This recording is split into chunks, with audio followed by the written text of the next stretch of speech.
Ką, sveiki sugrįžę, turim vėl eterį Škodą, bet, vėl ne ant stendo. Yra pora darbų, ką reikia pasidaryti prieš stendą, galimai dar ir programuoti reikėjo, sankaba vis dar vėlė nepadėjo sankabėlės to trusiuko atlaisvinimas, tai galvosim ir apie keramikinę sankabą arba dizelio diskelį, nes jis yra šiek tiek didesnis, bet šiandien ne apie tai. Šiandien pakalbėsim apie dalyką, kurio didžioji dalis mechanikų niekad nepaaiškina pilnai arba nepapasakoja, nesako, kodėl to reikia. Tai Škodai keisim rato guolį, ūžę reikia keisti. Tai va, turiu nusipirkęs rato guolį ir labai paprastas dalykas su juo. Parodysim, kaip teisingai subalansuoti rato guolį. Tai va, tai normaliai parodysiu, kaip balansuojasi pats guolis ant jau realiai stebulės, kai užsideda, nes tas irgi gali duoti šiek tiek įtakos ir ties rato vibracijom, realiai tik ties rato vibracijom, bet labai būna nemalonus jausmas, jeigu sudedi guolį, kuris yra nesubalansuotas ir po to važiuoju, tiesiog ratas turi šiokios tokios vibracijos, jaučiasi per kėbulą. Tai šiandien parodysim tikslų būdą, kaip to apeit, nieko nelaukiam, imam ratą, presuojam guolius ir žiūrim, kas gausis.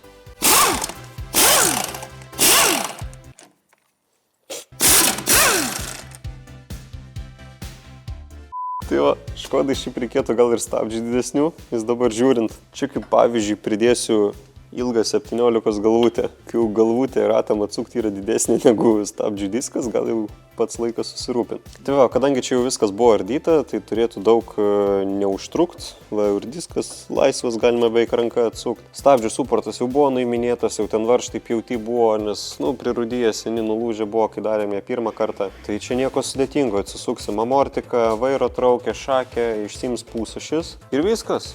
Labai trumpas, greitas ir paprastas priėjimas. Kylam, darom.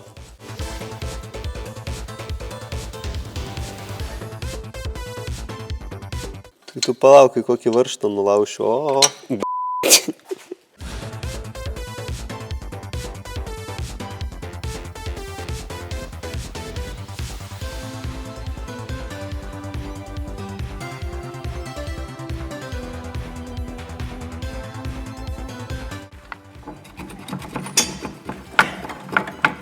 Lengvai ir paprastai. O tai kodėl tas neišsiėmė? Ką užpjovau tada? Žodžiu, čia varžtas nulūžo, tai mes jį dabar išimsim gražiai, bet jum nerodysim. Parodysim, kaip bus gražu. O dabar einam golio presuoti. Golis po presu, išsipresuosim ir tada jau eisim prie balansavimo naujo guolio. Paprasčiau nei tikėtas, ne kaip su išėmimu. Čia jis taip labiau užsiardė, negu aš gal norėjau, bet gerai, išimsim ir taip į tada mes galime eiti toliau, daryti guolio išėmimo operacijų.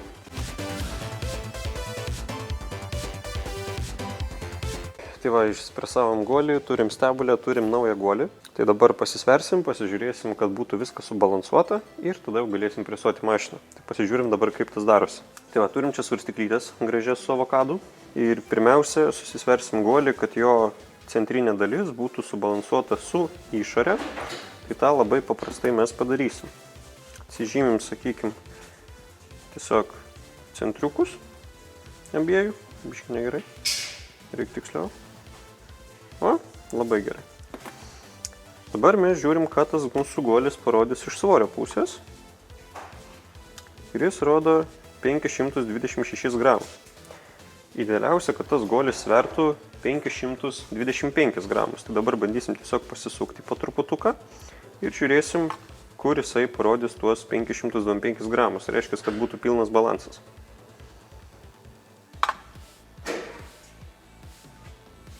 Taip. Po truputuką sukam ir žiūrim. Jau netoli. Va. Viskas taip pataikėm. Tai realiai, kai guolio centriukas dabar yra su šita vieta nustatytas, dabar gaunasi guolis yra pilnai išsibalansavęs. Mes paimsim ir stengsimės nepriliest ir atsižymim. Tai seną dabar tą nusitrinam, kad nesusipainiot. Ir dabar jau mes turim, jau biškį net nusukau, suvedam atgal ir dabar centriukas guolio yra susibalansavęs su išore. Tai va, dabar judėsime jį ant stebulės ir žiūrėsim, kad jisai būtų su stebulė susibalansavęs. Tai tokiu būdu, kaip ir minėjau, apeisim labai daug papildomų vibracijų iš rato. Tai va, čia irgi labai paprastas reikalas. Dėl patogumo, čia kur sukasi varžtukas, kuris prisuka stabdžių diską, pasidėsim jį tiesiai nuo savęs į viršų. Ir dėl viso pikto mes jį irgi čia atsižymėsim, kad tiesiog matytume užsidėjus. Tai dabar yra kilogramas 542 gramai. Užsidedam paprasčiausiai guolį. Bandom pataikyti ties tą visą vietą. Ką mes turim? 2 kilogramai ir 66 gramai. Tai vėlgi, idealumas būtų, kad tas svoris siektų, kažkodėl svarstyklis išsijungia, kad tas svoris siektų 2 kg 70 gramų. Ir tada viskas bus lygiai gražiai išbalansuota ir galėsim jau presuotis į mašiną. Tai va, tai dabar vėlgi pagal tą atsižymėjimą po truputėlį suksim guolį ir žiūrėsim ties kurią vietą viskas išsibalansuoja. Čia galimai, aišku, iš pirmo nepataikysim. Čia vis dar tą patį rodo. Taip, sukamės dar truputį. Va, jau artėjom, jau 67 gramai. Pasižiūrim, ką toliau rodys. Vis dar 67 einam toliau. Ir dabar vėl pasuksim guolį taip jau smarkiai. Va, jau 72 gramai. Tai čia jau netgi yra per daug. Ir reiškia, kažkur praėjom tą vietą, kur jisai yra išsibalansavęs. Tai dabar truputėlį jau guolį suksim atgal ir ieškosim tos jau vietos. Tai va, kažkur gal čia. Ir žiūrim, ką turim. 71. Va, jau einam gerin. Ką dedam toliau? Galimai tada kažkur ties šitą vietą bus. Dabar jau vėl per mažai. Tai reiškia, vėl sukam taip ir žiūrim dabar vėl, kas gausis. Nu ir va. Pasitaikėm guolį pagaliau į tą reikiamą vietą. 2 kg 70 gramų. Tai reiškia, dabar turim išsicentravusi, išsibalansavusi guolį. Ir dabar vėl jį reikia atsižymėti, kad jau presuojant jį ta prasme ir į stupicą, ir į stebulę, kad nepamestume būtinai tos pačios vietos ir labai pasijaus skirtumas važiuojant. Tai dabar vėl paprasčiausias būdas, pasiemam markerį ir reikia nuo šitos vietos, kur mes atsižymėjom jau guolį, kuris yra subalansuotas, atsižymėti dabar stebulę tenais. Čia bandysim štauk šitaip ir ten viduj pasidėjom brūkšniuką. Tai va, ir dabar galim pasižiūrėti, ką čia ir kuriuose vietose sumatavom. Tai ir va, čia va yra tas dabartinis brūkšniukas, kurį pasižymėjom, kuris turės sueiti jau su pačio guolio brūkšniukais.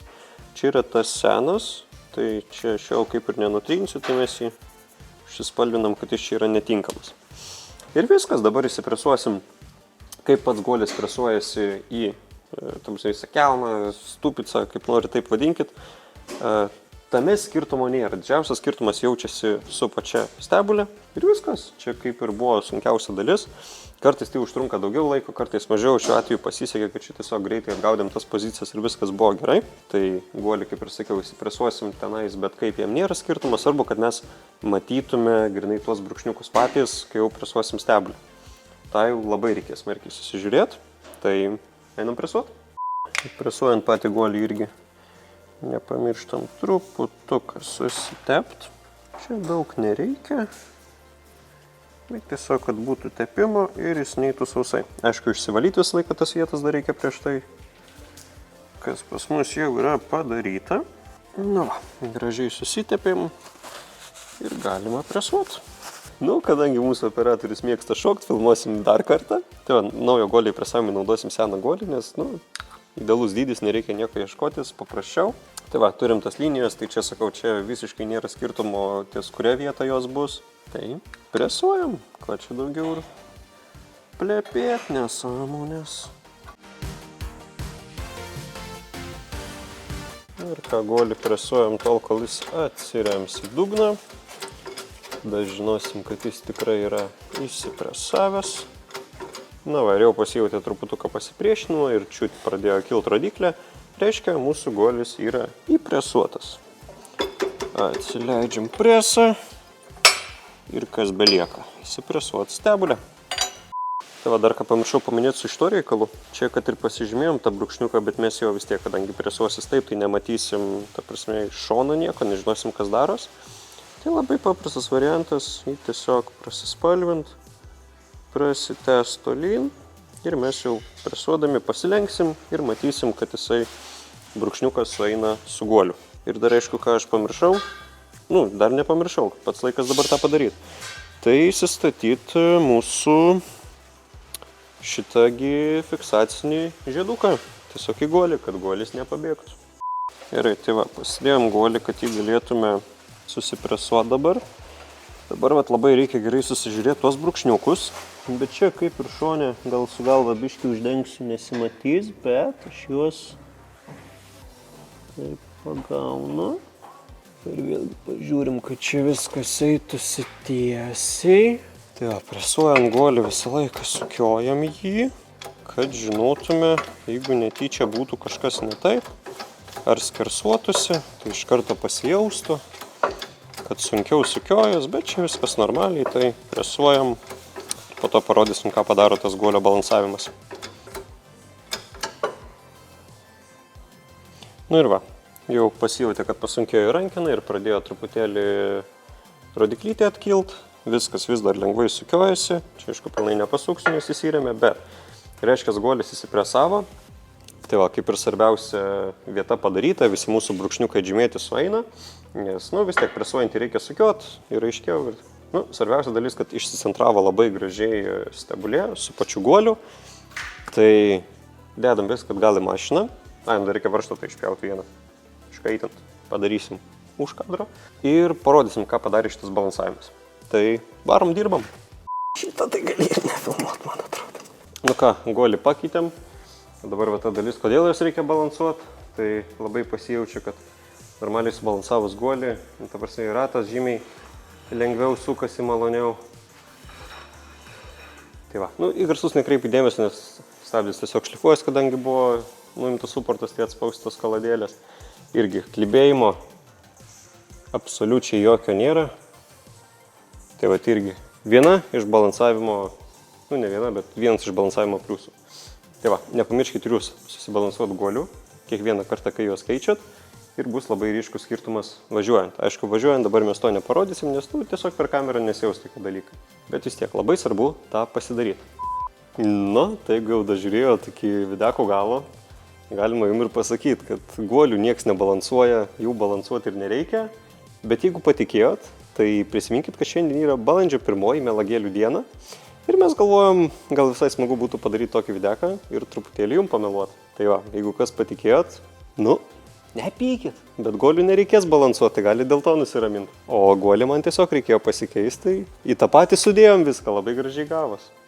Gerai, o ką, dabar pajuokavom ir gana, laikas truputį surimtėt. Kadangi atėjo laikas pasikeisti ir tepalus, tai tepaliuką jau užsileidom, filtriuką naują įsukom, radom drožlių, gal net negaliu sakyti, kad drožlių, bet radom nemažai vario, kas truputį verčia sunerimti ir jau reikės atsisukti ir tos pačius indeklus pasitikrinti ir velinėlį, gal grandinę, ieškosim, iš kur tas varis atėjo, žiūrėsim. Ir kadangi reikia keistis tepaliukus, kaip visada, turim reikaliuką. Hado, tepalas su revitalizantu. Kuo puikiausiai tinka mūsų situacijai, nes, jeigu jau yra kažkokios žalos variklį, tai kaip tik dabar padės tas tepaliukas. Aišku, nors ir daug nevažinėsim, nekankinsim to variklio, bet tikrai tepalas padės, pagelbės mum ir gal rebuildas bus šiek tiek pigesnis vien dėl gero tepaliuko. Tai pilam ir einam prie kitų darbų.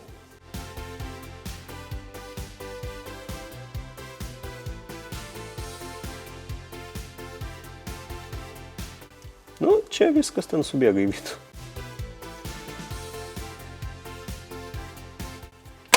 Tepaliukus supylėm.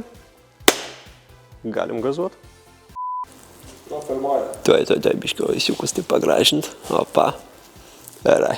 Kreipsimės pasigniuką, kad 3D printerių poliuretaną atspausdintų. Varžtą.